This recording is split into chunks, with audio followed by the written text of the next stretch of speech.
수도권 이외 지역에서도 전공의 집단 사직과 병원 이탈이 이어지고 있습니다. 전공의가 자리를 비운 병원마다 진료와 수술 일정 등을 조정하며 비상 진료 체계를 가동하고 있습니다. 현장 연결해 보겠습니다. 홍성욱 기자. 네, 강원대학교 병원에 나와 있습니다. 네, 강원 지역 상황은 어떻습니까? 네, 제가 나와 있는 곳이 강원대학교 병원 응급실 앞쪽인데요. 강원대학교 병원 전체 전공의 101명 가운데 70%가 훌쩍 넘는 79명의 전공의가 사직서를 제출했습니다. 수술 일정을 조율하는 등 비상 진료 체계를 가동하고 있는데요. 사실 가장 큰 문제, 가장 시급한 문제는 바로 응급실입니다.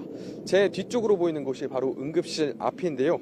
원래라면 응급실에 모두 4명의 전공의가 교대 근무를 하고 있어야 하는데요. 취재팀이 확인을 좀 해보니 현재 응급실에 남아있는 전공의는 한 명도 없는 것으로 확인이 됐습니다. 전문의들이 투입돼 공백을 메우고 있지만 이번 사태가 장기화할 경우 진료 차질이 불가피합니다. 실제로 강원도 양양에서 당뇨를 앓고 있는 60대 환자가 응급실 전공의 부재로 수백 킬로미터를 떠돌다 3시간 반 만에 원주에 와서 진료를 받는 일이 발생하기도 했습니다. 취재팀이 나와 있는 이곳 응급실도 마찬가지였습니다. 빙판길에 넘어진 환자가 응급실을 찾았지만 바로 진료를 받을 수는 없었습니다. 당시 상황 직접 들어보겠습니다. 저희가 지금 한번밖에 안 계셔서 대기시간 3-4시간 걸릴 수 있어요.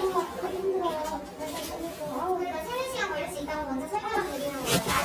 나중에 먼저 가보시겠어요? 거기서 엑스레이는 가능하세요.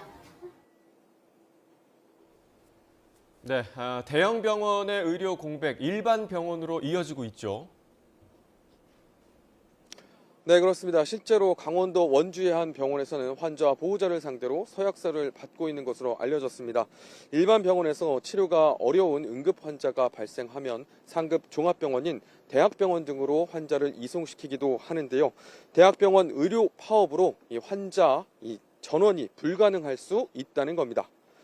이로 인한 사망이나 건강 악화 등 환자 상태 변화에 대해 자신들에게 책임을 묻지 않는다는 내용의 서약서인 것으로 알려졌는데요. 강원 지역에는 대학병원과 의료원 등 모두 9개 수련병원이 있습니다. 전체 전공의 385명 가운데 80%가 넘는 336명이 사직서를 제출했습니다. 의료 공백으로 인한 환자와 보호자들의 불안감이 갈수록 커지고 있습니다. 병원을 찾은 환자의 말 직접 들어보겠습니다. 좀 마음이 불안하지.